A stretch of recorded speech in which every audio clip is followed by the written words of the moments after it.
saya akhir dengan cerita kisah Barseso.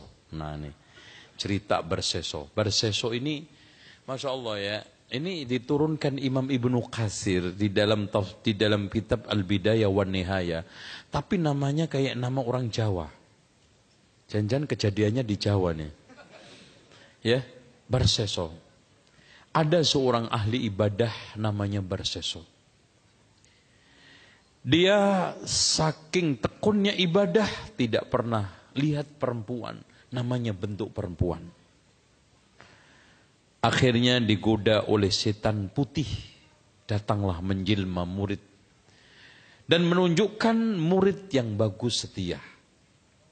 Lama-kelamaan ternyata kualitas ibadahnya lebih bagus daripada Barseso. Akhirnya dia mengatakan kepada Barseso, Barseso, saya menemukan kamu ternyata ilmunya cetek.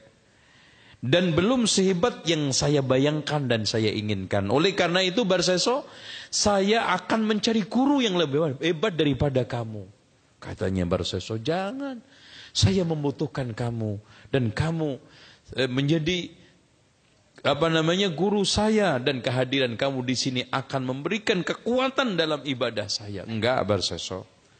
Tapi enggak mengapa saya tularin ilmu saya. Kalau kamu pengen hebat seperti saya, bacalah doa-doa ini. Plus nanti doa-doa yang kamu baca zikir ini, kalau ada orang yang kesurupan, bisa kamu ruqyah dan sembuh. Loh, lembut. Akhirnya betul diamalkan. Dan akhirnya ada orang 1-2 kesurupan, dibacakan zikir itu sembuh. Dibacakan lagi sembuh. Akhirnya terkenalah Barseso di mana-mana. Di samping ahli ibadah. Maka suatu ketika ada putri sang raja yang sakit kena jin. Dibawalah ke sana. Diruqyah Barseso sembuh. Dibawa balik ke istana kumat lagi. Dibawa lagi kembali, diruqyah, kemudian sembuh, dibawa pulang lagi sampai istana sakit lagi. Akhirnya diputuskan, godaan setan itu lembut. Makanya Allah menghadirkan, wala tattabi'u khutuwati syaiton. Jangan kamu ikutin tapak-tapak. Kenapa? Kata para ulama dalam menafsiri ini, setan dalam menggelincirkan manusia tidak langsung, tapi setapak demi setapak. Pelan-pelan. Akhirnya Barseso punya usul. Dibisikin setan. Barseso bilang aja sama keluarganya. Suruh tinggal di tempat kamu. Biar pengobatannya maksimal. Iya juga ya. Bisikan demi bisikan kuat. Diusulkan gini aja. Supaya adik kamu pengobatannya maksimal. Penangannya maksimal. Biar kamu juga gak repot. Pulang pergi, antar jemput. Tinggalkan di sini adik kamu. Nanti saya obatin siang malam maksimal. Insya Allah cepat sembuh. Setan berhasil. Maka pada suatu ketika Barseso sedang sholat, dia kumat kesurupan. Dalam kondisi auratnya terbuka. Nah dari situ sudah mulai setan menggodanya. Yo Barseso, gak ada siapa-siapa. Kamu kan juga pinter tobat. Beda sama orang-orang awam. Kalau ustadz itu tahu caranya tobat. Wah, Masya Allah. Iya juga ya. Iya juga ya. Tapi masih maju mundur. Waduh, nanti bagaimana saya sudah ahli ibadah di tengah orang baik. Selama ini saya tidak pernah, jangankan menyentuh, melihat aja gak pernah perempuan. Apa kata? Nah, akhirnya terus.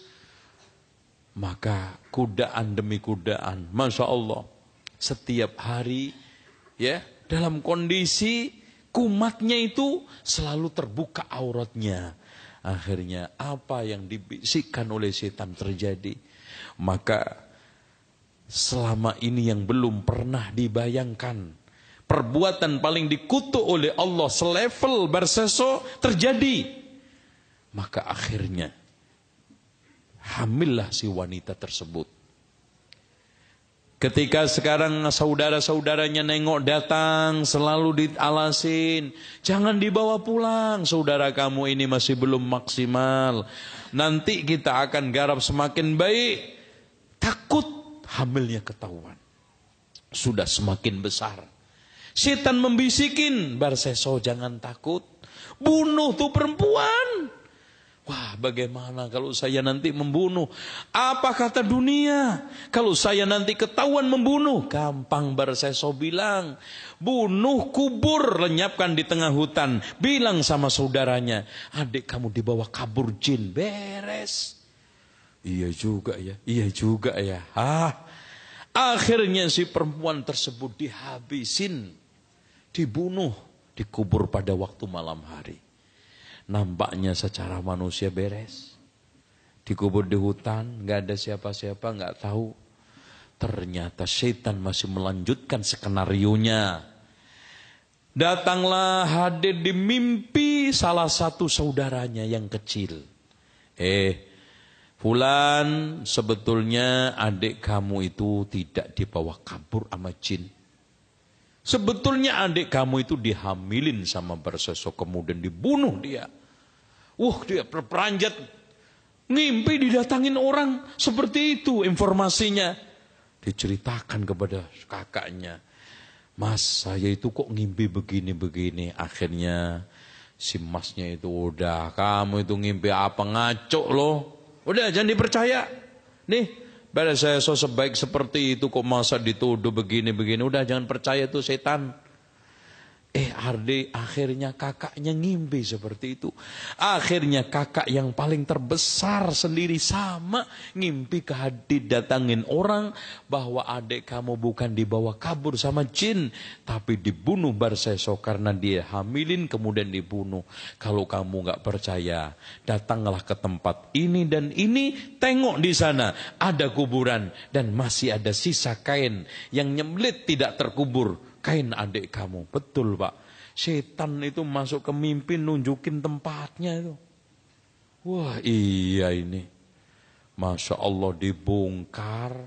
Ternyata betul pakaian yang dipakai adalah adiknya. Barseso diambil ke istana, diadilin. Akhirnya diputuskan hukum pancung. Pancung. Apakah setan sampai di situ? Belum. Wala tattabi'u khutuwati syaitan. Setan ternyata tidak cukup sampai di situ. Datang lagi menjelma. Saat dia di tiang gantungan, Barseso, kamu mau saya selamatkan, saya bawa kabur. Tapi kasih aja satu syarat, sujud sama saya, ana bawa kabur. Nanti tobat beres. Ternyata dia sujud sama setan, gantungan tidak dilepas, mati. Berzina, membunuh, syirik kepada Allah. Nas'alullahal afiyah. Makanya wala tattabi'u khutuwatis syaitan. Kisah ini juga diturunkan di dalam kitab cukup bagus. Dulu saya terjemahkan sudah. Judulnya Menelanjangi Syaitan. Asli kitabnya Masaibul Insan fi Makaidis Syaitan, min Makaidis Syaitan. Musibah manusia akibat tipu daya syaitan. Itu bagus sekali kalau antum bisa baca. Allah a'lam bishawab. Demikian kita akhiri, subhanakallahumma wa bihamdika